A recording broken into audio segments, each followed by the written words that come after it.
আজকে আমরা অটোক্যাডে hash command নিয়ে আলোচনা করব। হ্যাশ কমান্ডের শর্টকাট কি বলেন তো একজন? এইচ লিখে এন্টার, আশা করি দিতে পারবো। একটা বক্সে ক্লিক করবেন, এখান থেকে ANSI যেটা আছে 31, 32 দুইটা আছে, আমরা 31টাই কাজ করব। ওকে দেব। ওকে দেওয়ার পর স্কেলটা অবশ্যই 15 হবে। কত হবে? 15 দিয়ে দিবেন। অ্যাট পিক পয়েন্ট, অনেক স্টুডেন্ট ভুলে যায় এই জিনিসটা। এই অ্যাট পিক পয়েন্ট প্লাস যেটা আছে এটা ক্লিক করবা।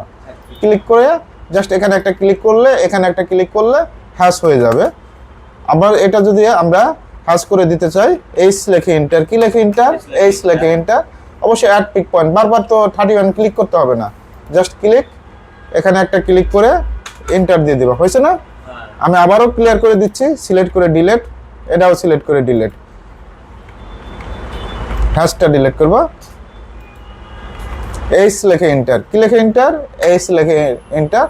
অনেকেই 31টা খুঁজে পাবে না, জাস্ট বক্সে ক্লিক, এখান থেকে 31 অবজেক্ট আসবে। ঠিক আছে?